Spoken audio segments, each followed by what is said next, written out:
Welcome to Toffee TV. It's the Everton News Daily. Everton have reduced the prices for 2 home games in December. The games against Newcastle and against Watford. Both games being played in the midweek. Obviously the Watford game being moved to the Monday night. It's going to be £25 for adult tickets for the game, £12.50 for the over 65s, and a £5 for under 18. I think it's a fantastic gesture. It's all part of the Blue Crimbo campaign. Obviously December, there's a lot going on. It's cold, it's midweek, it's dark.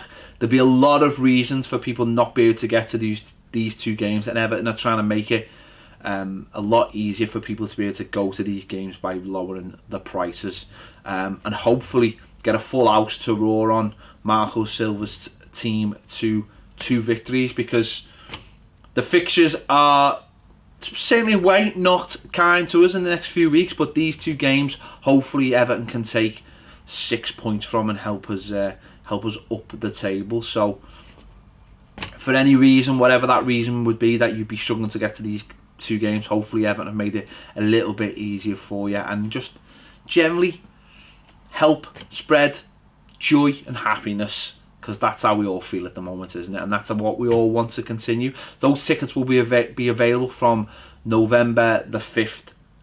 So hopefully those 2 games will be a sellout. Listen, they might have been a sellout anyway, but Everton are just making it easier for people ahead of Christmas. So good on Everton Football Club. Richarlison has been spoken about as a perfect player for the Premier League from Marco Silva. Marco Silva has said, "From the moment I saw him playing Brazil, I realised that he had the exact profile to play in the Premier League. Sometimes Brazilian players have difficulty adapting to English football, but Richarlison is very strong and not afraid of challenges."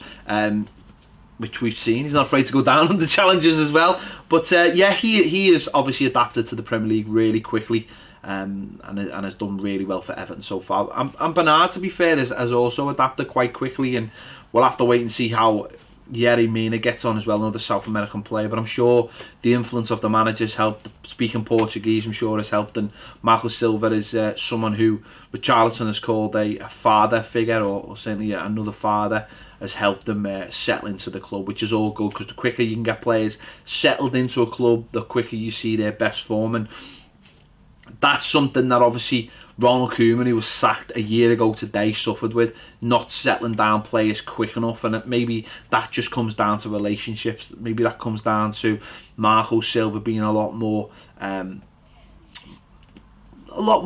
in touch with his players, let's say, sorting out the details and being around them, and being a lot more of a father figure, as Richarlison said, whereas maybe Ronald Koeman didn't deal with those demands of his players, and maybe the players suffered from that. I'm sure a few players suffered from not getting the attention maybe they needed under his stewardship anyway. And obviously, so as I say, Ronald Koeman a year ago today, where does the time go?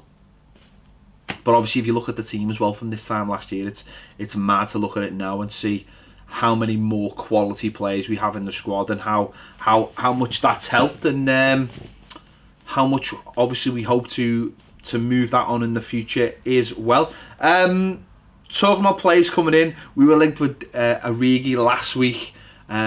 This competition for his signing, I'm so disappointed. Galatasaray and Besiktas are trying to sign up him as well. I think he was on the bench for Liverpool at the weekend because they had a number of injury problems. But I just don't think Origi has the quality to move Everton on to where we are trying to be. This was a player, remember when they used to think he was better than Lukaku? Weird. Absolutely weird. But yeah, we were linked to them. They've been linked to them. There you have it.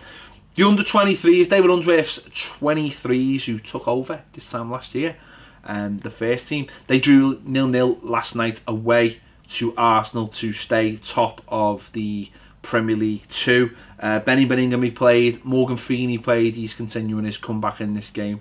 No Kieran Dahl, who wasn't involved at the weekend, and no John Joe Kenny in this side. No Mason Holgate. They could have all played.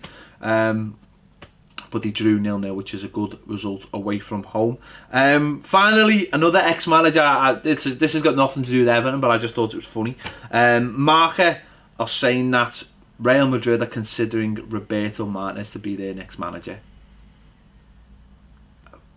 Football is such a weird thing, isn't it? It's such a weird thing. We mentioned Ronald Koeman, who's obviously in charge of the Dutch national squad now. Roberto Martinez is obviously in charge of Belgium, but he could find himself in charge of Real Madrid, one of, if not the biggest jobs in the world, and he hasn't had a club management job since he left Everton, and yet they are considering him to be the next Real Madrid manager. That's incredible. That really is incredible. I just want to know, if he does get the job, will he take Graham Jones with him? I mean, I can imagine Graham Jones jumping out the box, jumping out the dugout when they get corners, when Real Madrid get corners, jumping out and dictating players where to go.